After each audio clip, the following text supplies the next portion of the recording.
ನಮಸ್ತೆ ವೀಕ್ಷಕರೇ, ಶುಭೋದಯ. ಜಾತಕ ಫಲ ಕಾರ್ಯಕ್ರಮಕ್ಕೆ ಸ್ವಾಗತ. ನಾನು ಪ್ರಗತಿ ಜೈರಾಮ್. ಇವತ್ತಿನ ಜಾತಕ ಫಲ ಕಾರ್ಯಕ್ರಮದಲ್ಲಿ ಈ ದಿನದ ವಿಶೇಷತೆಯ ಜೊತೆಗೆ 12 ರಾಶಿಗಳ ಫಲಾಫಲ ಹೇಗಿದೆ ಅಂತ ನೋಡೋಣ. ಹಾಗೆ ನೀವು ಕಳುಹಿಸಿರುವಂಥ ಸಂದೇಶಗಳತ್ತ ಸಹ ಗಮನ ಹರಿಸಲಾಗುತ್ತೆ. ಮೊದಲಿಗೆ ಪ್ರಾಜ್ಞರಾದ ಶ್ರೀಕಂಠ ಶಾಸ್ತ್ರಿಗಳನ್ನ ಕಾರ್ಯಕ್ರಮಕ್ಕೆ ಸ್ವಾಗತಿಸೋಣ. ಶಾಸ್ತ್ರಿಗಳೇ ನಮಸ್ಕಾರ, ಕಾರ್ಯಕ್ರಮಕ್ಕೆ ಸ್ವಾಗತ. ನಮಸ್ಕಾರಗಳು. ಶಾಸ್ತ್ರಿಗಳೇ, ಮೊದಲಿಗೆ ಈ ದಿನದ ವಿಶೇಷತೆ ಬಗ್ಗೆ ತಿಳಿಸ್ಕೊಡಿ. ಶ್ರೀ ಗುರುಭ್ಯೋ ನಮಃ. ಹರಿ ಓಂ. ಮೂರ್ತಿತ್ವೇ ಪರಿಕಲ್ಪಿತ ಶಶಿಭೃತೌ ವರ್ತ್ಮಾ ಪುನರ್ಜನ್ಮನ ಮಾತ್ಮೇ ಚಾತ್ಮವಿಧಾಂ ಕ್ರತುಶ್ಚೇಜತಾಂ ಭರತ ಅಮರಜ್ಯೋತಿಷಾಂ ಲೋಕಾನಾಂ ಪ್ರಳಯೋದ್ಭವ ಸ್ಥಿತಿ ವಿಭಶ್ಚಾನೇಕಧಾಯ ಶ್ರಿತೌ ವಾಚನ್ನ ಸದ್ದದಾತ್ವನೇಕ ಕಿರಣ ತ್ರೈಲೋಕ್ಯ ದೀಪೋರಭಿ. ಸಮಸ್ತ ವೀಕ್ಷಕರಿಗೆ ಶುಭೋದಯ, ಶುಭ ಬೆಳಗು. ಈ ದಿನದ ಸಂದೇಶಗಳನ್ನು ಪರಿಶೀಲಿಸುವ ಪೂರ್ವದಲ್ಲಿ ಈ ಹೊತ್ತಿನ ಪಂಚಾಂಗವನ್ನು ಗಮನಿಸಿಕೊಳ್ಳೋಣ. ಶ್ರೀ ವಿಶ್ವಾವಸುನಾಮ ಸಂವತ್ಸರ, ಉತ್ತರಾಯಣ, ವಸಂತ ಋತು, ವೈಶಾಖ ಮಾಸ, ಕೃಷ್ಣ ಪಕ್ಷವಾಗಿದೆ.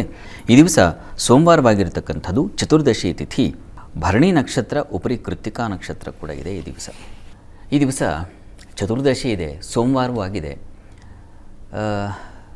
ಚತುರ್ದಶಿ ಮತ್ತು ಮಧ್ಯಾಹ್ನ ನಂತರ ಅಮಾವಾಸ್ಯೆಯೂ ಬರುತ್ತದೆ. ಈ ಚತುರ್ದಶಿ ಅಮಾವಾಸ್ಯೆಗಳಲ್ಲಿ ಸಾಮಾನ್ಯವಾಗಿ ಈಶ್ವರನ ಆರಾಧನೆ ತುಂಬ ಒಳ್ಳೆಯದು. ಈ ಅಮಾವಾಸ್ಯೆ ಸಂದರ್ಭದಲ್ಲಿ, ಪೌರ್ಣಮಿ ಸಂದರ್ಭದಲ್ಲಿ ಪ್ರತಿ ದಿವಸ ಮಾಡಬೇಕು, ಅದು ಬೇರೆ ವಿಚಾರ. ಇದನ್ನು ಕೂಡ ಒಂದು ಪರ್ವಕಾಲ ಅಂತಲೇ ಪರಿಗಣನೆ ಮಾಡಲಾಗುತ್ತೆ. ಚತುರ್ದಶಿ ಶಿವನ ಆವಿರ್ಭಾವವಾದಂತಹ ಒಂದು ತಿಥಿ. ನರಸಿಂಹನೂ ಹಾಗೆ, ಆತನೂ ವೈಶಾಖ ಶುಕ್ಲ ಪಕ್ಷದ ಚತುರ್ದಶಿಯಲ್ಲಿ ಆವಿರ್ಭವಿಸಿದ್ದು ಅನ್ನೋದನ್ನು ಗಮನಿಸ್ತೀವಿ. ನಾವು ಶಿವರಾತ್ರಿಯನ್ನು ಹೀಗೆ ಚತುರ್ದಶಿಯಲ್ಲಿ ಆಚರಿಸ್ತೀವಿ. ಅಂತೂ ಶಿವಕೇಶವರ ಉತ್ಪತ್ತಿಯ ಒಂದು ತಿಥಿ, ಆ ಒಂದು ದಿನ. ಹಾಗಾಗಿ ಅದರಲ್ಲಿ ಸೋಮವಾರ ಬೇರೆ ಬಂದಿದೆ. ಹೀಗಾಗಿ ಈಶ್ವರ ಸನ್ನಿಧಾನದಲ್ಲಿ ಒಂದು ರುದ್ರಾಭಿಷೇಕ ಮಾಡಿಸ್ತಕ್ಕಂಥದ್ದು ತುಂಬ ವಿಶಿಷ್ಟವಾದ ಫಲಗಳನ್ನು ಕೊಡ್ತಕ್ಕಂಥ ಮಂತ್ರ ಅದು. ಒಂದೊಂದು ಮಂತ್ರದಲ್ಲೂ ಎಲ್ಲವೂ ಅಡಕವಾಗಿದೆ. ಅಂದರೆ ಅದರಲ್ಲಿ ಪ್ರಪಂಚವ್ಯಾಪಿ ಪರಸ್ಪರ ನಮಗೆ, ನಮ್ಮ ಅಲ್ಲಿ ಕುಟುಂಬದವ್ರಿಗೂ ಇದೆ. ಮಾನೋ ಮಹಾಂತ ಮುತಮಾನೋ ಅರ್ಭಕಂ ಮಾನವುಕ್ಷಂತ ಮುತಮಾನ ಉಕ್ಷಿತಂ ಮಾನೋ ವಧೀಃ ಪಿತರಂ ಮೋತ ಮಾತರಂ ಪ್ರಿಯಾಮಾನಸ್ತನುವೋ ರುದ್ರರೀರಿಷಃ. ಈ ಮಂತ್ರ ಹೇಳುವಾಗ ಕುಟುಂಬದಿಂದ ಪ್ರಾರಂಭವಾಗುತ್ತೆ. ನಮ್ಮ ಹಿರಿಯರು, ನಮ್ಮ ಬಂಧು ಬಾಂಧವರು, ಗರ್ಭದಲ್ಲಿರ್ತಕ್ಕಂತಹ ಶಿಶು, ಅಷ್ಟಲ್ಲದೆ ನಮಗೆ ಆತ್ಮೀಯರು ಅನ್ನಿಸ್ತಕ್ಕಂಥವ್ರು, ಇವ್ರು ಯಾರಿಗೂ ಹಿಂಸೆ ಮಾಡಬೇಡ ಅಂತ ಶಿವನಲ್ಲಿ ಪ್ರಾರ್ಥನೆ ಮಾಡಿಕೊಂಡಿಂದ ಹಿಡಿದು ವ್ಯಾಪಾರಿಗಳು, ಕುಂಬಾರರು, ಮಡಿಕೆ ಮಾಡ್ತಕ್ಕಂಥವರು, ವ್ಯಾಪಾರ ಮಾಡ್ತಕ್ಕಂಥವ್ರು, ಎಲ್ಲರ ಬಗ್ಗೆನೂ ಅಲ್ಲಿ ಕೇಳಿಕೊಂಡಿದೆ. ಪ್ರತಿಯೊಬ್ಬರು ಜೀವ ಸಂಕುಲ, ಮನುಷ್ಯನಿಗೆ ಪರಸ್ಪರ ಅವಲಂಬನೆ ಯಾವುದಾಗಬೇಕು, ಒಂದು ವೃಕ್ಷದಿಂದ ಹಿಡಿದು, ವೃಕ್ಷೇಭ್ಯೋ ಅಂತಲೇ ಬರುತ್ತಲ್ವ, ಅಲ್ಲಿ ಪರಸ್ಪರ ಪೂರಕವಾಗಿದ್ದೇವೆ ನಾವು. ಹೀಗಾಗಿ ಪ್ರಪಂಚವನ್ನೆಲ್ಲ ಸಂತುಷ್ಟವನ್ನಾಗಿಟ್ಟಿರುವಂಥ ಎಂಥ ಒಂದು ಉದಾರ ಮನಸ್ಸಿದೆ ನಮ್ಮ ಋಷಿಗಳಿಗೆ ಅಂತ ಅನಿಸುತ್ತೆ. ನಾವು ಸಂಕುಚಿತವಾಗಿ ನಾವು ಯೋಚನೆ ಮಾಡ್ತಾಯಿದ್ದೀವಿ, ಆದರೆ ನಮ್ಮ ಮಾರ್ಗದರ್ಶಕರಿಗೆ ಹಾಗಿರಲಿಲ್ಲ. ಎಲ್ಲವೂ ಸುಭಿಕ್ಷವಾಗಿರಬೇಕು, ಎಲ್ಲವೂ ಎಲ್ಲರಿಗೂ ಸಂತೋಷ ವ್ಯಾಪಕವಾಗಿ ಹರಡಬೇಕು ಅನ್ನೋ ದೃಷ್ಟಿಯಲ್ಲಿ ಆ ಪ್ರಾರ್ಥನೆಯನ್ನು ಸಲ್ಲಿಸಿದ್ದಾರೆ. ಇದನ್ನು ನಾವು ಯಾವ ಧರ್ಮದಲ್ಲಿ ಕಾಣಲಿಕ್ಕೆ ಸಾಧ್ಯ? ಪ್ರಪಂಚವೆಲ್ಲ ಲೋಕ ಸಮಸ್ತ ಸುಖಿನೋ ಭವಂತು ಅಂತಕ್ಕಂಥ ತತ್ವ ಇದೆಯಲ್ಲ, ಇದನ್ನು ನೀವು ಖಂಡಿತ ನಮ್ಮ ಸಂಸ್ಕೃತಿ, ನಮ್ಮ ಪರಂಪರೆಯಲ್ಲಿ ಬಿಟ್ಟರೆ ಇನ್ನೆಲ್ಲೂ ಕಾಣಲಿಕ್ಕೆ ಸಾಧ್ಯವಿಲ್ಲ. ಬೇರೆಯವರೆಲ್ಲ ಗನ್ ಹಿಡಿದು ಸಾಯಿಸೋರೆ. ಇದನ್ನು ನಾವು ಅರ್ಥ ಮಾಡ್ಕೊಳ್ತೇವೆ. ನಮ್ಮಲ್ಲೇ ಕಿತ್ತಾಟವಾಗಿಬಿಟ್ರೆ ಇದಕ್ಕಿಂತ ದಾರಿದ್ರ್ಯ ಇನ್ನೇನಿದೆ? ಬುದ್ಧಿ ದಾರಿದ್ರ್ಯ ಅಂತಾರೆ ಇದನ್ನು ಅರ್ಥ ಮಾಡ್ಕೊಳ್ಬೇಕು. ದೇವಸ್ಥಾನಗಳಿಗೆ ಹೋಗಿ ನಾವು ಸುಮ್ಮನೆ ಏನೋ ಪೂಜೆ ಮಾಡಿಸೋದಲ್ಲ, ಆ ಮಂತ್ರಗಳ ಅರ್ಥ, ಆ ಮಂತ್ರಗಳ ಅನುಸಂಧಾನ ಮಾಡಿದಾಗ ಎಷ್ಟು ಮಹತ್ವಪೂರ್ಣವಾಗಿದೆ ಅಂತ ಅನಿಸುತ್ತೆ. ಹೀಗಾಗಿ ದಿವಸ ಲೋಕ ಶಾಂತತೆಗಾಗಿ, ಎಲ್ಲರ ಒಳಿತಿಗಾಗಿ ಆ ಪರಶಿವನಲ್ಲಿ ನಾವು ಮಾಡ್ತಕ್ಕಂಥ ಪ್ರಾರ್ಥನೆ ಅವನಿಗೆ ಸಲ್ಲಿಕೆಯಾಗಿ ಎಲ್ಲರನ್ನ ಸಂತೋಷವಾಗಿ ಇಟ್ಟಿರಲಿ ಅಂತ ಮಾಡ್ತಕ್ಕಂಥದ್ದಾಗಿದೆ. ಅದು ನಮ್ಮನ್ನೂ ಸೇರಿಸ್ಕೊಂಡೇ ಇದೆ, ನಾನು ನನ್ನ ಸುತ್ತಮುತ್ತಲಿರ್ತಕ್ಕಂಥವ್ರು ಅಂತ. ಆ ರೀತಿಯಲ್ಲಿ ಈ ದಿವಸ ಶಿವನಿಗೆ ಒಂದು ರುದ್ರಾಭಿಷೇಕವನ್ನು ಮಾಡಿಸಿ ಎಲ್ಲರೂ ಚೆನ್ನಾಗಿರಬೇಕು. ಎಲ್ಲರ ಬುದ್ಧಿ, ಎಲ್ಲರ ಮನೋಶಕ್ತಿಗಳು, ಚಿತ್ತವೃತ್ತಿಗಳು ಎಲ್ಲವೂ ಇನ್ನೊಬ್ಬರಿಗೆ ಹರ್ಟ್ ಮಾಡದ ರೀತಿಯಲ್ಲಿ ಇರಲಿ ಅಂತ ಒಬ್ಬರು ಪ್ರಾರ್ಥನೆ ನನ್ನಿಂದ ಶುರುವಾದರೆ ಹರಡುತ್ತೆ, ವಿಶ್ವವ್ಯಾಪಕವಾಗುತ್ತದು. ಆ ರೀತಿಯಲ್ಲಿ ಶಿವನ ಪ್ರಾರ್ಥನೆಯನ್ನು ಮಾಡೋಣ. ಸರಿ ಶಾಸ್ತ್ರಿಗಳೇ, ಈ ದಿನದ ವಿಶೇಷತೆ ಬಗ್ಗೆ ತಿಳಿಸ್ಕೊಟ್ರಿ. ಈಗ ಸಂದೇಶಗಳನ್ನು ನೋಡ್ತಾ ಹೋಗೋಣ. ಮೊದಲಿಗೆ ಶ್ರೀಧರ್ ಅವರು ಬೆಂಗಳೂರಿಂದ ಸಂದೇಶವನ್ನು ಕಳಿಸಿದ್ದಾರೆ. ಅವರ ಹುಟ್ಟಿದ ದಿನಾಂಕ 1/6/1985, ಸಮಯ 5:30 ಬೆಳಗ್ಗೆ. ಅವರು ಸಂತಾನದ ಬಗ್ಗೆ ಪ್ರಶ್ನೆ ಕೇಳಿದ್ದಾರೆ. ಹಾಗಾಗಿ ಅವರ ಪತ್ನಿಯ ಹುಟ್ಟಿದ ದಿನಾಂಕ ಸಹ ಹೀಗಿದೆ: 8/12/1992, ಸಮಯ 10:30 ಬೆಳಗ್ಗೆ. ಅವರ ಪ್ರಶ್ನೆ ಸಂತಾನ ಭಾಗ್ಯದ ಬಗ್ಗೆ ತಿಳಿಸಿ, ಕೆಲಸದ ಬಗ್ಗೆ ತಿಳಿಸಿ ಅಂತ ಕೇಳಿದ್ದಾರೆ ಶಾಸ್ತ್ರಿಗಳ. ಶ್ರೀಧರ್ ದಂಪತಿ ಪ್ರಶ್ನೆ ಕಳಿಸಿದ್ದಾರೆ ಸಂತಾನದ ವಿಚಾರವಾಗಿ ಮತ್ತು ವೃತ್ತಿ ಸಂಬಂಧಿ ಕೇಳಿದ್ದಾರೆ. ಜಾತಕ ನೋಡೋಣ, ಸಂತಾನದ ವಿಚಾರವಾಗಿ ಗಮನಿಸೋಣ. ನೋಡಿ, ಇಬ್ಬರ ಜಾತಕಗಳನ್ನು ಗಮನಿಸಿದ್ರೆ ಶ್ರೀಧರ್ ಅವರ ನೋಡಿ, ನಿಮ್ಮ ಜಾತಕದಲ್ಲಿ ಪಂಚಮಾಧಿಪತಿ ಬುಧ ಒಂದೇ ಟೈಮ್ ನಡೀತಾ ಇದೆ. ಈಗ ಅಷ್ಟಕ ವರ್ಗದಲ್ಲಿ ಬುಧನಿಗೆ ಒಳ್ಳೆ ಬಿಂದುಗಳನ್ನು ತಗೊಂಡಿದ್ದಾನೆ. ಇದೆಲ್ಲ ಒಳ್ಳೆಯ ಲಕ್ಷಣ. ಆದರೆ ಬುಧ ಮೌಢ್ಯನಾಗ್ಬಿಟ್ಟಿದ್ದಾನೆ. ಹೀಗಾಗಿ ಅದು ಒಂದು ತೊಡಕು. ಇನ್ನು ಇವರ ಜಾತಕದಲ್ಲಿ, ನಿಮ್ಮ ಮನೆಯವರ ಜಾತಕದಲ್ಲಿ ಗಮನಿಸ್ಕೊಂಡ್ರೆ ಇಲ್ಲಿ ಭಾಗ್ಯಸ್ಥಾನದ ಅಧಿಪತಿಯಾಗಿರ್ತಕ್ಕಂಥವನು ಬುಧ ಅವನ ಲಾಭದಲ್ಲಿದ್ದಾನೆ. ನೋಡಿ, ಎರಡು ಜಾತಕಗಳನ್ನ ಗಮನಿಸಿದಾಗ ಸಂತಾನಕ್ಕೆ ಅನುಕೂಲಪ್ರದ ಆಗಿರತಕ್ಕಂಥ ಗ್ರಹ ಯಾರು ಉಂಟು ಮಾಡಿಕೊಡ್ಬೇಕು ಅಂದರೆ ಬುಧನಾಗಿದ್ದಾನೆ. ಹೀಗಾಗಿ ಗುರು ಭಾಗ್ಯದಲ್ಲಿರ್ತಕ್ಕಂಥ ತುಂಬ ಒಳ್ಳೆಯದು. ಇಲ್ಲ ಅಂತಲ್ಲ, ಅನುಕೂಲ ಇದೆ. ಒಂದು ವಿಷ್ಣು ಸಹಸ್ರನಾಮ ಹಾಗೂ ಗಣಪತಿ, ಎರಡೂ ದೇವತೆಗಳ ಉಪಾಸನೆ, ಗಣಪತಿಯ ಮೂಲಮಂತ್ರವನ್ನು ಜಪಿಸಿ 10,000 ಸಂಖ್ಯೆಯಲ್ಲಿ ತದ್ದಶಾಂಶ ಹವನ ಮಾಡತಕ್ಕಂಥದ್ದು. ಎರಡನೇದು ವಿಷ್ಣು ಸಹಸ್ರನಾಮ, ಅದು ಒಂದು 108 ಬಾರಿ ಪಾರಾಯಣ ಮಾಡಿ ಒಂದು ಸಲ ವಿಷ್ಣು ಸಹಸ್ರನಾಮ ಹವನ ಮಾಡತಕ್ಕಂಥದ್ದು. ಇವೆರಡೂ ಮಾಡೋದರಿಂದ ಶೀಘ್ರದಲ್ಲಿ ನಿಮಗೆ ಆ ಒಂದು ಫಲ, ಸಂತಾನ ಫಲ ಅಂತಕ್ಕಂಥದ್ದು ಒದಗುತ್ತೆ. ಅದರಲ್ಲಿ ಯಾವುದೇ ಸಂಶಯ ಬೇಡ. ಚೆನ್ನಾಗಿದೆ, ಅನುಕೂಲ ಆಗುತ್ತೆ. ಈ ಭಗವದ್ ಆರಾಧನೆಯಿಂದ ಬುಧ ಮೌಢ್ಯನಾಗಿದ್ದಾನೆ. ಹೀಗಾಗಿ ಗ್ರಹಶಾಂತಿಯ ಜೊತೆಗೆ ವಿಷ್ಣು ಸಹಸ್ರನಾಮ ಹವನ ಮತ್ತು ವಿಷ್ಣು ಸಹಸ್ರ ಪಾರಾಯಣವನ್ನು ಮಾಡಿ ಇಬ್ಬರೂ ಕೂಡ ಅದು ತುಂಬ ಸಹಾಯ ಉಂಟು ಮಾಡಿಕೊಡುತ್ತೆ. ಹೀಗಾಗಿ ಒಂದು 108 ದಿನದ ಒಂದು ತಪಸ್ಸನ್ನು ತಾವು ಆಚರಿಸಿದ್ರೆ 108 ದಿವಸ ವಿಷ್ಣು ಸಹಸ್ರನಾಮ ಪಾರಾಯಣ ಮಾಡೋದು, 108ನೇ ದಿವಸ ವಿಷ್ಣು ಸಹಸ್ರನಾಮ ಹವನ ಮಾಡ್ತಕ್ಕಂಥದ್ದು. ಅದೇ ದಿವಸ ಗಣಪತಿ ಮೂಲಮಂತ್ರದಿಂದ ಅಥವಾ ಅಷ್ಟರಲ್ಲಿ ಗಣಪತಿ 10,000 ಸಂಖ್ಯೆ, ಕೊನೆಯ 10 ದಿವಸ 10,000 ಸಂಖ್ಯೆಯಲ್ಲಿ ಗಣಪತಿ ಮೂಲಮಂತ್ರದಿಂದ ಆ ಜಪ ಮುಗಿಸಿ ಆ ವಿಷ್ಣು ಸಹಸ್ರನಾಮ ದಿವಸವೇ ಇದನ್ನು ಮಾಡಬಹುದು. ಈ ರೀತಿ ಒಂದು ಕ್ರಮ ಇದೆ. ತಾವು ಸಾಧ್ಯವಾದರೆ ಮಾಡಿ, ಅದರಿಂದ ಅನುಕೂಲ ಉಂಟಾಗುತ್ತೆ. ಇನ್ನು ವೃತ್ತಿ ಬಗ್ಗೆ ಕೇಳಿದ್ದೀರಿ ತಾವು. ವೃತ್ತಿಯ ಅಧಿಪತಿಯಾಗಿರ್ತಕ್ಕಂಥವನು ಶನೈಶ್ಚರನಿಗೆ ಬಲ ಇದೆ. ಹೀಗಾಗಿ ವೃತ್ತಿಗೆ ತೊಡಕಾಗೋದಿಲ್ಲ, ಯೋಚನೆ ಮಾಡೋದು ಬೇಡ. ಒಳ್ಳೆಯದಾಗಲಿ. ಸರಿ ಶಾಸ್ತ್ರಿಗಳೇ, ಇನ್ನು ಲೋಕನಾಥ್ ಅವರು ಬೆಂಗಳೂರಿಂದ ಸಂದೇಶವನ್ನು ಕಳಿಸಿದ್ದಾರೆ. ಅವರ ಹುಟ್ಟಿದ ದಿನಾಂಕ 22/6/1966, ಸಮಯ 5:35 ಸಂಜೆ. ಅವರ ಪ್ರಶ್ನೆ ಜೀವನ ಹೇಗಿದೆ ತಿಳಿಸ್ಕೊಡಿ ಅಂತ ಕೇಳಿದ್ದಾರೆ ಶಾಸ್ತ್ರಿಗಳೇ. ಲೋಕನಾಥ್ ಅವರ ಪ್ರಶ್ನೆ ಜೀವನ ಹೇಗಿದೆ ಅಂತ ಅಲ್ವಾ? ಜಾತಕ ನೋಡೋಣ. ನೋಡಿ, ತಮ್ಮದು ವೃಶ್ಚಿಕ ಲಗ್ನವಾಗಿದೆ. ಲಗ್ನದಿಂದ ಜೀವನ ಸ್ಥಾನ, ಕರ್ಮಸ್ಥಾನ ಎಲ್ಲ ಒಂದೇ ಆಗಿದೆ. ಆತ ಅಷ್ಟಮದಲ್ಲಿದ್ದಾನೆ. ಹೀಗಾಗಿ ಸ್ವಲ್ಪ ಅಷ್ಟಮದ ರವಿ ನಮಗೆ ಸ್ವಲ್ಪ ತೊಡಕನ್ನು ಉಂಟು ಮಾಡ್ತಾನೆ, ಸಮಾಧಾನ ಕೊಡೋದಿಲ್ಲ. ಇರ್ತಕ್ಕಂಥ ಸ್ಥಿತಿ ಚೆನ್ನಾಗಿಲ್ವೇನೋ, ಬೇರೆ ರೀತಿಯಲ್ಲಿ ಇದ್ದಿದ್ರೆ ಚೆನ್ನಾಗಿರ್ತಾ ಇತ್ತೇನೋ, ಅವರು ಚೆನ್ನಾಗಿದ್ದಾರೆ, ಈ ಥರದ್ದು ಒಂದು ಭಾವನೆ ಬರುತ್ತೆ. ಈಗ ಪ್ರಸ್ತುತ ನಿಮಗೆ ರಾಹುದಶೆಯಲ್ಲಿ ಗುರುಭುಕ್ತಿ, ಗುರು ಕೂಡ ನಿಮಗೆ ಅಷ್ಟಮದಲ್ಲಿರ್ತಕ್ಕಂಥದ್ದು. ಹೀಗಾಗಿ ಸ್ವಲ್ಪ ತೊಡಕಿದೆ.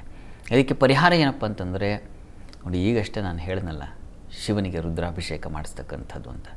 ಹೀಗಾಗಿ ನೀವು ಪ್ರತಿ ದಿವಸ ಶಿವ ಸನ್ನಿಧಾನಕ್ಕೆ ಹೋಗಿ ಶಿವನಿಗೆ ನಿರ್ಮಲ ಮನಸ್ಸಿನಿಂದ, ಶಾಂತ ಮನಸ್ಸಿನಿಂದ, ಲೋಕ ಏನಾದರೂ ಆಗಲಿ ನೀವು ಪ್ರಸನ್ನ ಚಿತ್ತರಾಗಿ ಹೋಗಿ ಈಶ್ವರ ಸನ್ನಿಧಾನದಲ್ಲಿ ಅಭಿಷೇಕ ಆಗುವವರಿಗೆ ಕೂತು ಒಂದು ಮಣೆ ಮೇಲೋ ಅಥವಾ ಒಂದು ಚಾಪೆ ಮೇಲೋ ಕೂತು ಅಭಿಷೇಕವನ್ನು ಕಣ್ತುಂಬಿ ಮನಸ್ಸಿನ ತುಂಬಿಕೊಂಡು ಪ್ರತಿ ದಿವಸ ಇದನ್ನು ಮಾಡಿ ಬನ್ನಿ. ನೋಡಿ, ಅದರ ಪ್ರಭಾವ, ಅದರ ವೈಬ್ರೇಷನ್ ಅಂತಾರಲ್ಲ, ಅದು ನಿಮಗೆ ಉಂಟಾಗುತ್ತೆ. ಅದರಿಂದ ನೀವು ಜೀವನ ಸುಖಮಯವಾಗುತ್ತೆ. ಒಳ್ಳೆಯದಾಗಲಿ. ಸರಿ ಶಾಸ್ತ್ರಿಗಳೇ, ಇನ್ನು ಪ್ರಸನ್ನ ಅವರು ರಾಯಚೂರಿಂದ ಸಂದೇಶವನ್ನು ಕಳಿಸಿದ್ದಾರೆ. ಅವರ ಹುಟ್ಟಿದ ದಿನಾಂಕ 11/10/1997, ಸಮಯ 12:05 ಮಧ್ಯಾಹ್ನ. ಅವರ ಪ್ರಶ್ನೆ ರಾಶಿ ನಕ್ಷತ್ರ ತಿಳಿಸ್ಕೊಡಿ ಅಂತ ಕೇಳಿದ್ದಾರೆ ಶಾಸ್ತ್ರಿಗಳೇ. ಪ್ರಸನ್ನ ಅವರ ಪ್ರಶ್ನೆ ರಾಶಿ ನಕ್ಷತ್ರ ತಿಳಿಸ್ಬೇಕಾಗಿದೆ ಅಂತ. ಜಾತಕ ನೋಡೋಣ.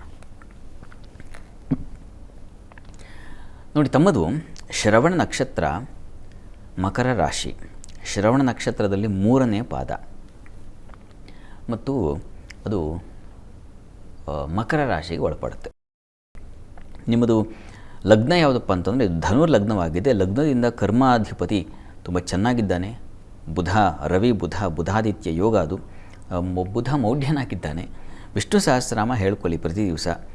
ಅದು ನಿಮಗೆ ತುಂಬ ಸಹಾಯಕವಾಗುತ್ತೆ, ಅನುಕೂಲ ಆಗುತ್ತೆ. ಜೀವನದಲ್ಲಿ ಒಳ್ಳೆಯ ಕೆಲಸ, ಒಳ್ಳೆಯ ಸ್ಥಾನ, ಒಳ್ಳೆಯ ಸಂಪಾದನೆ ಇವುಗಳಿಗೆಲ್ಲ ದಾರಿಯಾಗುತ್ತೆ. ಪ್ರತಿ ದಿವಸ ತಪ್ಪದೇ ವಿಷ್ಣು ಸಹಸ್ರನಾಮ ಹೇಳ್ಕೊಳ್ಳಿ, ಒಳ್ಳೆಯದಾಗಲಿ. ಸರಿ ಶಾಸ್ತ್ರಿಗಳೇ, ಇನ್ನು ಕೃಷ್ಣ ಅವರು ರಾಮನಗರದಿಂದ ಸಂದೇಶವನ್ನು ಕಳಿಸಿದ್ದಾರೆ. ಅವರ ಹುಟ್ಟಿದ ದಿನಾಂಕ 19/11/1986, ಸಮಯ 11 ಗಂಟೆ ಬೆಳಗ್ಗೆ. ಅವರ ಪ್ರಶ್ನೆ ಆರೋಗ್ಯ ಮತ್ತು ಕೆಲಸದ ಬಗ್ಗೆ ತಿಳಿಸಿ ಅಂತ ಕೇಳಿದ್ದಾರೆ ಶಾಸ್ತ್ರಿಗಳೇ. ರಾಮಕೃಷ್ಣ ಅವರ ಪ್ರಶ್ನೆ ಆರೋಗ್ಯ ಮತ್ತು ಕೆಲಸ ವೃತ್ತಿ ಬಗ್ಗೆ ಕೇಳಿದಾರಲ್ವ. ಜಾತಕ ನೋಡೋಣ. ನೋಡಿ, ತಮ್ಮದು ಮಕರ ಲಗ್ನವಾಗಿದೆ. ಲಗ್ನಾಧಿಪತಿ ನಿಮಗೆ ಶತ್ರು ಕ್ಷೇತ್ರದಲ್ಲಿದ್ದಾನೆ. ಶತ್ರುವಿನ ಜೊತೆಗೆ ರವಿ ಜೊತೆಗಿದ್ದಾನೆ. ಲಾಭದಲ್ಲಿ ಪ್ರಯೋಜನ ಇಲ್ಲ. ಅದು ಪ್ರಸ್ತುತ ಶನಿ ದಶೆಯಲ್ಲಿ ಶನಿ ಭುಕ್ತಿ ನಡೀತಾ ಇದೆ ತಮಗೀಗ. ಶನೈಶ್ಚರ ಕವಚ ಕೇಳಿಸ್ಕೊಳ್ಳಿ. ಇದು ಆರೋಗ್ಯ ದೃಷ್ಟಿಯಿಂದ ತುಂಬ ಉಪಕಾರಿಯಾಗತ್ತೆ. 20 ನಿಮಿಷ ಎಲ್ಲ ಕೆಲಸವನ್ನು ಪಕ್ಕಕ್ಕಿಟ್ಟು ಒಂದು ಚಾಪೆ ಹಾಸ್ಕೊಂಡು ಶನೈಶ್ಚರ ಕವಚ ಕೇಳಿಸ್ಕೋಬೇಕು ತಾವು. ಆರೋಗ್ಯ ದೃಷ್ಟಿಯಿಂದ ಬೇಕದು. ಇನ್ನು ವೃತ್ತಿಗೆ ಸಂಬಂಧಿಸಿದ ಹಾಗೆ ಕರ್ಮಾಧಿಪತಿ ತುಂಬ ಚೆನ್ನಾಗಿದ್ದಾನೆ. ಭಾಗ್ಯಾಧಿಪತಿ ಜೊತೆಗೂಡಿದ್ದಾನೆ. ಇದು ತುಂಬ ಒಳ್ಳೆಯದು. ಹೀಗಾಗಿ ಕೆಲಸ ಕಾರ್ಯಗಳಲ್ಲಿ ಅನುಕೂಲ ಆಗುತ್ತೆ. ಆರೋಗ್ಯದ ಕಡೆ ಸ್ವಲ್ಪ ಗಮನ ಕೊಟ್ಟರೆ ಸಾಕಾಗುತ್ತೆ. ನೀವು ಉಳಿದಿದ್ದೇನು ತೊಂದರೆ ಇಲ್ಲ. ಶನೈಶ್ಚರ ಕವಚದಿಂದ ಆರೋಗ್ಯದಲ್ಲೂ ಚೇತರಿಕೆ ಉಂಟಾಗುತ್ತೆ. ಒಳ್ಳೆಯದಾಗಲಿ. ಸರಿ ಶಾಸ್ತ್ರಿಗಳೇ, ಇನ್ನು ಶಿವಕುಮಾರ್ ಅವರು ಹುಬ್ಬಳ್ಳಿಯಿಂದ ಸಂದೇಶವನ್ನು ಕಳಿಸಿದ್ದಾರೆ. ಅವರ ಹುಟ್ಟಿದ ದಿನಾಂಕ 16/8/1992, ಸಮಯ 10 ಗಂಟೆ ಬೆಳಗ್ಗೆ. ಅವರ ಪ್ರಶ್ನೆ ಮದುವೆ ಬಗ್ಗೆ ತಿಳಿಸಿ ಅಂತ ಕೇಳಿದ್ದಾರೆ ಶಾಸ್ತ್ರಿಗಳೇ. ಶಿವಕುಮಾರ್ ಅವರ ಪ್ರಶ್ನೆ ಅದು ವಿವಾಹಕ್ಕೆ ಸಂಬಂಧಿಸಿದೆ ಅಲ್ವಾ. ಜಾತಕ ನೋಡೋಣ. ನೋಡಿ, ತಮ್ಮದು ಕನ್ಯಾ ಲಗ್ನವಾಗಿದೆ. ಲಗ್ನದಿಂದ ವಿವಾಹದ ಅಧಿಪತಿ ದುಸ್ಥಾನದಲ್ಲಿದ್ದಾನೆ. ಯದ್ಭಾವನಾಥೋ ರಿಪುರಂದ್ರ ರಿಫ್ಪೆ ತದ್ಭಾವನಾಶಂ ಅಂತ ಒಂದು ಮಾತಿದೆ. ಯಾವ ಭಾವಾಧಿಪತಿ ಬಗ್ಗೆ ಯೋಚನೆ ಮಾಡ್ತೀವೋ ಆ ಭಾವಾಧಿಪತಿ ತೊಡಕಿನಲ್ಲಿರಬಾರ್ದು, ದುಸ್ಥಾನದಲ್ಲಿರಬಾರ್ದು, ಮೌಢ್ಯನಾಗಿರಬಾರ್ದು, ಶತ್ರು ಕ್ಷೇತ್ರದಲ್ಲಿ ಇರಬಾರ್ದು.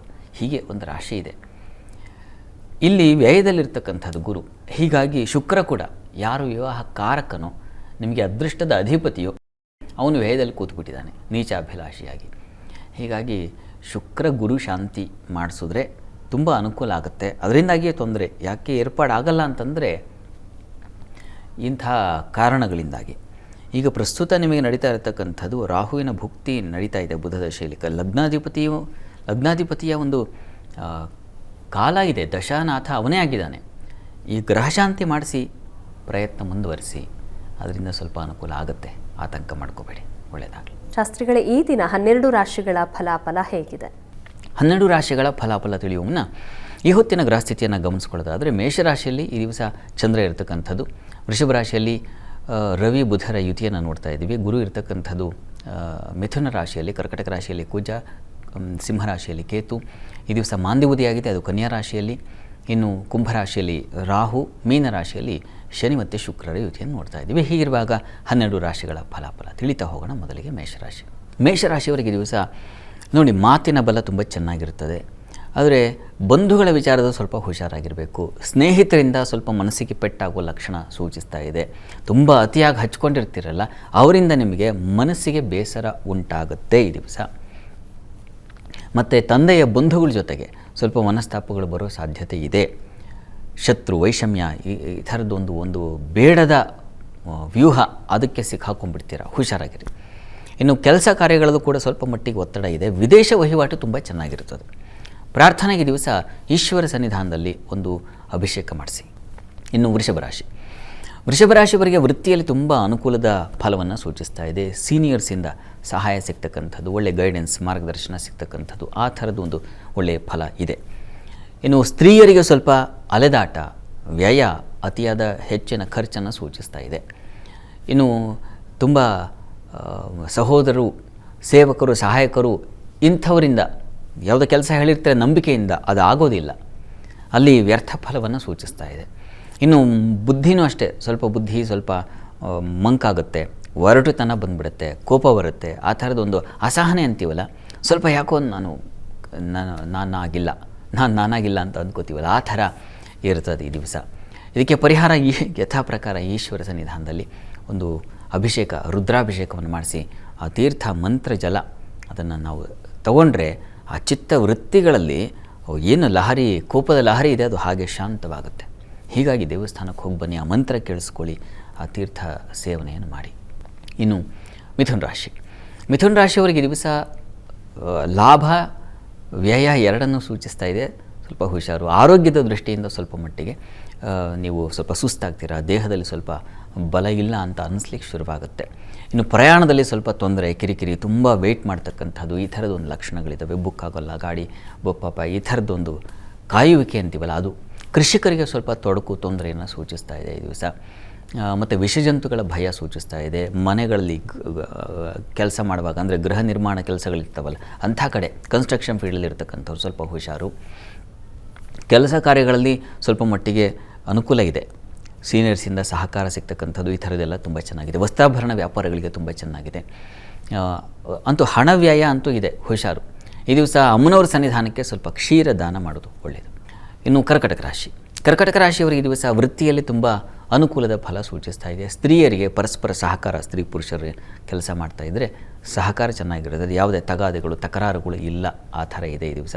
ಸ್ವಲ್ಪ ಭಯದ ವಾತಾವರಣ ಇರುತ್ತೆ ಈ ದಿವಸ. ಸ್ವಲ್ಪ ಆತಂಕ, ಏನು ಕೆಲಸ ಮಾಡಲಾ ಬೇಡವಾ, ಈ ಥರ ಗೊಂದಲ ಅಂತೀವಲ್ಲ, ಡಿಸಿಷನ್ಸ್ ತೊಗೊಳ್ಳುವಾಗ ಸ್ವಲ್ಪ ನಿರ್ಣಯ ತೊಗೊಳ್ಳುವಾಗ ಸ್ವಲ್ಪ ಗೊಂದಲವಾಗಿರ್ತೀರ, ಅಂಥದ್ದೊಂದು ಫಲ ಇದೆ ಈ ದಿವಸ. ಇನ್ನು ಮುಖ್ಯವಾಗಿ ಈ ದಿವಸ ಗಂಟಲ ಬಾಧೆಯನ್ನು ಸೂಚಿಸ್ತಾ ಇದೆ. ಉಳಿದ ಹಾಗೆ ಸ್ನೇಹಿತರು, ಬಂಧುಗಳಿಂದ ಸಹಕಾರ ತುಂಬ ಚೆನ್ನಾಗಿರ್ತದೆ. ಪ್ರಾರ್ಥನೆಗೆ ದಿವಸ ದುರ್ಗಾ ಕವಚ ಕೇಳಿಸ್ಕೊಳ್ಳಿ ಅಥವಾ ಹೇಳ್ಕೊಳ್ಳಿ. ಇನ್ನು ಸಿಂಹರಾಶಿ. ಸಿಂಹರಾಶಿಯವರಿಗೆ ದಿವಸ ಆಹಾರದಲ್ಲಿ ತೊಂದರೆ ಇದೆ, ಹಣಕಾಸಿನ ತೊಂದರೆ ಉಂಟು ಮಾಡಿಕೊಳ್ಳೋ ಲಕ್ಷಣ ಸೂಚಿಸ್ತಾ ಇದೆ. ಸ್ವಲ್ಪ ಹುಷಾರಾಗಿರಿ. ಇನ್ನು ಈ ದಿವಸ ಕೆಲಸ ಕಾರ್ಯಗಳಲ್ಲಿ ತುಂಬ ಅನುಕೂಲದ ಫಲ ಇದೆ. ತುಂಬ ಬುದ್ಧಿಶಾಲಿಗಳಾಗಿ ಕೆಲಸ ನಿರ್ವಹಿಸ್ತೀರಾ. ಏನು ಕೊಟ್ಟಿದ್ದಾರೆ ಅಷ್ಟನ್ನು ಅಚ್ಚುಕಟ್ಟಾಗಿ ಮಾಡಿ ಸೈ ಅನ್ನಿಸ್ಕೊಳ್ಳೋದು, ಆ ಥರದ್ದೊಂದು ಲಕ್ಷಣ ತುಂಬ ಚೆನ್ನಾಗಿದೆ. ಹಣಕಾಸಿನ ವಿಚಾರದಲ್ಲೂ ತುಂಬ ಚೆನ್ನಾಗಿದೆ. ಸ್ನೇಹಿತರಿಂದ, ಬಂಧುಗಳಿಂದ ಈ ದಿವಸ ಅವರ ಒಡನಾಟ ತುಂಬ ಚೆನ್ನಾಗಿರುತ್ತೆ. ಅವ್ರ ಜೊತೆಗೆ ನಾನು ಈ ದಿವಸ ಟೈಮ್ ಸ್ಪೆಂಡ್ ಮಾಡಿದ್ದೇ ಗೊತ್ತಾಗಲಿಲ್ಲ ಅಂತ, ಆ ಥರ ಒಂದು ಒಳ್ಳೆಯ ಒಡನಾಟ ಚೆನ್ನಾಗಿದೆ. ಈ ದಿವಸ ದೇವತಾ ಪೂಜೆ ಪುನಸ್ಕಾರ ಇಂಥವುಗಳಲ್ಲೂ ಭಾಗಿಯಾಗ್ತಕ್ಕಂಥ ಒಂದು ಕ್ಷೇತ್ರ ದರ್ಶನ, ಆತ್ಮೀಯರ ಜೊತೆಗೆ ದೇವಸ್ಥಾನಕ್ಕೆ ಹೋಗ್ಬರ್ರಿ, ಈ ಥರದ್ದೆಲ್ಲ ಒಂದು ಒಳ್ಳೆಯ ಫಲ ಇದೆ. ಆಹಾರ ವ್ಯತ್ಯಾಸ ಇದೆಯಲ್ಲ, ಹೀಗಾಗಿ ಅನ್ನಪೂರ್ಣೇಶ್ವರಿ ಪ್ರಾರ್ಥನೆ ಮಾಡಿ. ಇನ್ನು ಕನ್ಯಾ ರಾಶಿ. ಕನ್ಯಾ ರಾಶಿಯವರಿಗೆ ಸ್ವಲ್ಪ ಆರೋಗ್ಯ ವ್ಯತ್ಯಾಸ ಸೂಚಿಸ್ತಾ ಇದೆ. ಸ್ವಲ್ಪ ಮಟ್ಟಿಗೆ ಗಾಬರಿ ಬೇಡ, ಅದೊಂದು ವಿಚಾರ ಬಿಟ್ಟರೆ ಮತ್ತು ವೃತ್ತಿಯಲ್ಲಿ ತುಂಬ ಅನುಕೂಲಕರವಾಗಿದೆ. ದೈವಾನುಕೂಲದಿಂದ ಕೆಲಸ ಕಾರ್ಯಗಳೆಲ್ಲ ಸುಲಭವಾಗುತ್ತೆ. ಇಷ್ಟು ಕಷ್ಟಪಡಬೇಕು ಅಂತ ಅಷ್ಟು ಮನಸ್ಸೆಲ್ಲ ಒಂದು ಅಂದ್ಕೊಂಡು ಹೋಗಿರ್ತೀರ, ಅಯ್ಯೋ ಈ ದಿವಸ ಅದಿದೆ ಇದಿದೆ ಮತ್ತೊಂದಿದೆ ಅಂತ, ಅಲ್ಲಿ ನೋಡಿದ್ರೆ ಏನೂ ಇರೋದಿಲ್ಲ, ಆ ಥರ ಒಂದು ಸುಲಭವಾಗಿಬಿಡುತ್ತೆ. ಅಂಥದ್ದೊಂದು ಲಕ್ಷಣ ಚೆನ್ನಾಗಿದೆ. ಸ್ತ್ರೀಯರಿಗೆ ಸ್ವಲ್ಪ ಮನಸ್ತಾಪಗಳು, ಭಿನ್ನಾಭಿಪ್ರಾಯಗಳು ಇದೆ. ಅದರಲ್ಲೂ ಪರಸ್ಪರ ಸ್ತ್ರೀಯರ ನಡುವೆ ಎರಡು ಜಡೆ ಕಂಡ್ರೆ ಗೊತ್ತಿಲ್ಲ, ಈ ದಿವಸ ಆ ಥರದೊಂದು ಪರಿಸ್ಥಿತಿ ಇದೆ, ಹುಷಾರಾಗಿರಿ. ಅವ್ರ ಜೊತೆಗೆ ವ್ಯವಹರಿಸುವಾಗ ಇನ್ನೇನು ಮಾತುಕತೆ, ಇಂಥ ವಿಚಾರದಲ್ಲಿ ಹುಷಾರು. ಇನ್ನು ಸ್ವಲ್ಪ ಆರೋಗ್ಯದಲ್ಲೂ ಅಷ್ಟೇ ಸ್ವಲ್ಪ ಕ್ಷೀಣವಾಗಿದೆ. ಆಗಲೇ ಪ್ರಾರಂಭದಲ್ಲಿ ಹೇಳಿದೆ, ದುರ್ಗಾ ಕವಚ ಕೇಳಿಸ್ಕೊಳ್ಳಿ. ನೀವು ಕೂಡ ದುರ್ಗಾ ಸನ್ನಿಧಾನದಲ್ಲಿ ಅಭಿಷೇಕ ಮಾಡಿಸಿ ತೀರ್ಥ ಸೇವನೆ ಮಾಡಿದರೆ ತುಂಬ ಒಳ್ಳೆಯದು. ತುಲಾರಾಶಿಯವರಿಗೆ ವೃತ್ತಿಯಲ್ಲಿ ಈ ದಿವಸ ತುಂಬ ಅನುಕೂಲದ ಫಲವನ್ನು ಸೂಚಿಸ್ತಾ ಇದೆ. ಸಂಗಾತಿಯ ಸಹಕಾರ ತುಂಬ ಚೆನ್ನಾಗಿರ್ತದೆ. ವ್ಯಾಪಾರದಲ್ಲಿರ್ತಕ್ಕಂಥವ್ರಿಗೆ, ಅದರಲ್ಲೂ ಸ್ತ್ರೀಯರು ಏನಾದರೂ ಸ್ವಂತವಾಗಿ ವ್ಯಾಪಾರ ಮಾಡ್ತಾ ಇದ್ದರೆ ನಿಮಗೆ ನೋಡಿ ಜಯಶಾಲಿಗಳಾಗ್ತಕ್ಕಂಥದ್ದು, ಗೆಲುವು ಸಿಗ್ತಕ್ಕಂಥದ್ದು, ಇಂಥದ್ದು ಒಂದು ಲಕ್ಷಣ ಸೂಚಿಸ್ತಾ ಇದೆ. ಸ್ವಲ್ಪ ಅಲೆದಾಟ ಇದೆ. ಎಷ್ಟು ಕಾಯಿಸಿದ್ರು ಪ್ರಾಜೆಕ್ಟ್ ನಾಳೆ ಬಾ ನಾಡಿ ಬಾ ಮತ್ತೇ ಈ ಥರ, ಈ ದಿವಸ ಹೋದರೆ ಆಗುತ್ತಂದ್ರೆ ಈ ದಿವಸವೂ ಹಾಗೆ ಕಾಯೋ ಪರಿಸ್ಥಿತಿ ಬಂದ್ಬಿಡುತ್ತೆ. ಆದರೆ ಕೆಲಸಗಳಾಗುತ್ತೆ, ಕಾದಿದ್ದಕ್ಕೂ ಸಾರ್ಥಕ ಆಯ್ತಪ್ಪ ಅನ್ನೋ ರೀತಿಯೆಲ್ಲ ಉಂಟಾಗುತ್ತೆ. ಕಾಲಿನ ಬಾಧೆ, ತೊಡಕನ್ನು ಸೂಚಿಸ್ತಾ ಇದೆ, ಸ್ವಲ್ಪ ಹುಷಾರು. ಸ್ನೇಹಿತರಿಂದ ಅನುಕೂಲ ಚೆನ್ನಾಗಿದೆ ಈ ದಿವಸ. ಪ್ರಾರ್ಥನೆಗೆ ಈ ದಿವಸ ಗಣಪತಿ ಸನ್ನಿಧಾನಕ್ಕೆ ಹೋಗಿ ಬನ್ನಿ, ಅದು ವಿಘ್ನ ನಿವಾರಣೆ ಮಾಡುತ್ತೆ. ಆಮೇಲೆ ಕೆಲಸಕ್ಕೆ ಹೋಗಿ. ಇನ್ನು ವೃಶ್ಚಿಕ ರಾಶಿ. ವೃಶ್ಚಿಕ ರಾಶಿಯವರಿಗೆ ಈ ದಿವಸ ಲಾಭದಾಯಕವಾಗಿದೆ. ಸಂಗಾತಿಯ ಸಹಕಾರ ತುಂಬ ಚೆನ್ನಾಗಿರ್ತದೆ. ಕೆಲಸ ಕಾರ್ಯಗಳಲ್ಲಿ ನಿಮಗೆ ತುಂಬ ಹಿತವಾದ ವಾತಾವರಣ ಇರುತ್ತದೆ. ಸರ್ಕಾರಿ ನೌಕರಿಯಲ್ಲಿ ಇರ್ತಕ್ಕಂಥವ್ರಿಗಂತೂ ತುಂಬ ಚೆನ್ನಾಗಿದೆ. ದೈವ ಸಹಾಯ ತುಂಬ ಚೆನ್ನಾಗಿರ್ತದೆ ಈ ದಿವಸ. ಯಾವುದೋ ಒಂದು ಕಠಿಣವಾದ ಕೆಲಸವನ್ನು ಸುಲಭವಾಗಿ ಮಾಡ್ತೀರಾ. ಸ್ತ್ರೀಯರಿಗೆ ಮತ್ತು ಸ್ವಲ್ಪ ಆರೋಗ್ಯ ವ್ಯತ್ಯಾಸ ಸೂಚಿಸ್ತಾ ಇದೆ. ಶೀತ, ತಲೆನೋವು, ಈ ಥರದೊಂದು ಬಾಧೆ. ಹೀಗಾಗಿ ಸುಬ್ರಹ್ಮಣ್ಯ ಕವಚ, ದುರ್ಗಾ ಕವಚ ಯಾವುದಾದ್ರೂ ಸರಿ, ಅದು ಕವಚ ಅಂದರೆ ನಮ್ಮನ್ನು ರಕ್ಷಣೆ ಮಾಡೋದೇ ಅಲ್ವಾ, ಅದನ್ನು ಹೇಳ್ಕೊಳ್ಳಿ. ಇನ್ನು ಧನುರಾಶಿ.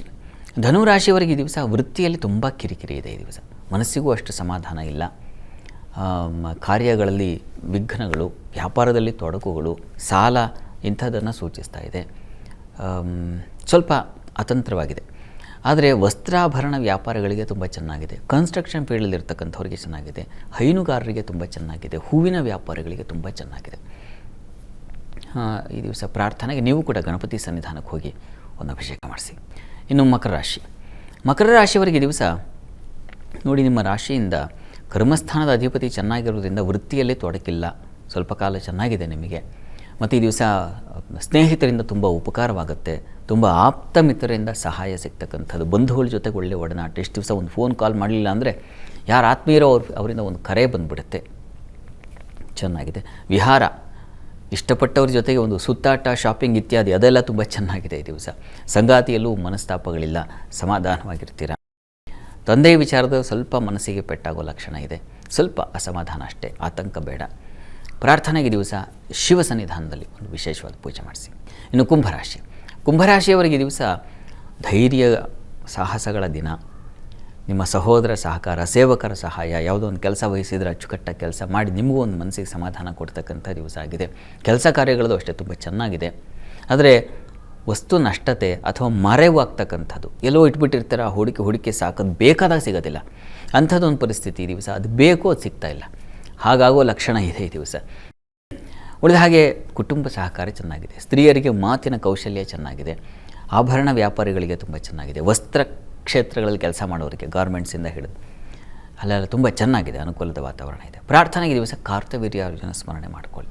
ಮೀನರಾಶಿಯವರಿಗೆ ನೋಡಿ, ನಿಮ್ಮ ರಾಶಿಯಿಂದ ದ್ವಿತೀಯದ ಚಂದ್ರನಿಂದಾಗಿ ಒಳ್ಳೆಯ ಕುಟುಂಬ ಸೌಖ್ಯ ಚೆನ್ನಾಗಿದೆ, ಸ್ತ್ರೀಯರಿಗೆ ಮಾತಿನ ಕೌಶಲ್ಯಪೂರ್ಣವಾದ ಮಾತುಗಳನ್ನು ಆಡಿ ಕೆಲಸ ಸಾಧನೆ ಮಾಡುವ ಲಕ್ಷಣ ಇದೆ. ಸುಗ್ರಾಸ ಭೋಜನ, ಒಳ್ಳೆಯ ಊಟ ಸಿಗುತ್ತೆ ಅಂದುಕೊಂಡಿದ್ದು, ಬಂಧುಗಳ ಸಹಕಾರ, ವೃತ್ತಿಯಲ್ಲೂ ಅಷ್ಟೇ ಅನುಕೂಲದ ಫಲವನ್ನು ಸೂಚಿಸ್ತಾ ಇದೆ. ಸ್ವಲ್ಪ ಸಂಗಾತಿ ವಿಚಾರದಲ್ಲಿ ಮಾತ್ರ ಮನಸ್ತಾಪ, ಭಿನ್ನಾಭಿಪ್ರಾಯ ಇದೆ. ಹೀಗಾಗಿ ಶಿವಶಕ್ತಿಯರ ಆರಾಧನೆ ಮಾಡಿ ಅಥವಾ ಲಕ್ಷ್ಮೀನಾರಾಯಣ ಪ್ರಾರ್ಥನೆಯನ್ನು ಮಾಡಬಹುದು. ಎರಡರಲ್ಲಿ ಯಾವುದಾದ್ರು ಮಾಡಿ. ಈ ದಿವಸ ಸೋಮವಾರವಾಗಿರೋದ್ರಿಂದ ಈಶ್ವರ ಹಾಗೂ ಪಾರ್ವತಿ ಪರಮೇಶ್ವರ ಸನ್ನಿಧಾನದಲ್ಲಿ ಆ ಪಾರ್ವತಿ ಪರಮೇಶ್ವರ ಸ್ತುತಿಯನ್ನೇ ಹೇಳ್ಕೊಳ್ಳಿ, ಅದು ಮನಸ್ಸಿಗೆ ಇಬ್ಬರ ಆ ಕಲಹವನ್ನು ದೂರ ಮಾಡಿಬಿಡುತ್ತೆ. ಈ ದಿವಸ 12 ರಾಶಿಗಳವರು, ರಾಶಿ ಗೊತ್ತಿಲ್ಲ ಅಂತಕ್ಕಂಥವ್ರು ಹೇಳಬಹುದಾದ ಮಂತ್ರ ಓಂ ಜಟಾಧರಾಯ ನಮಃ. ಈ ಮಂತ್ರ ಹೇಳ್ಕೊಳ್ಳಿ, ಶಿವನ ಮಂತ್ರ, ಅನುಕೂಲ ಆಗುತ್ತೆ. ಸರಿ ಶಾಸ್ತ್ರಿಗಳೇ, ಇವತ್ತಿನ ಸಂಚಿಕೆಯಲ್ಲಿ ಈ ದಿನದ ವಿಶೇಷತೆಯ ಜೊತೆಗೆ 12 ರಾಶಿಗಳ ಫಲಾಫಲದ ಬಗ್ಗೆ ಮಾಹಿತಿ ತಿಳಿಸ್ಕೊಟ್ರಿ. ಹಾಗೆ ನಮ್ಮ ವೀಕ್ಷಕರು ಕಳುಹಿಸಿದಂತಹ ಸಂದೇಶಗಳಿಗೆ ಸಲಹೆ, ಸೂಚನೆ, ಪರಿಹಾರಗಳನ್ನು ಸೂಚಿಸಿದ್ರಿ. ಧನ್ಯವಾದಗಳು. ಸರ್ವೇ ಜನಾಃ ಸುಖಿನೋ ಭವಂತು, ಸಮಸ್ತ ಸನ್ಮಂಗಳಾನಿ ಭವಂತು. ಎಲ್ಲರಿಗೂ ಶುಭವಾಗಲಿ. ವೀಕ್ಷಕರೇ, ಇದಾಗಿತ್ತು ಇವತ್ತಿನ ಜಾತಕ ಫಲ ಕಾರ್ಯಕ್ರಮ. ನೇರಾದಿಟ್ಟ ನಿರಂತರ ಸುದ್ದಿಗಾಗಿ ನೋಡ್ತಾ ಇರಿ ಏಷ್ಯಾನೆಟ್ ಸುವರ್ಣ ನ್ಯೂಸ್.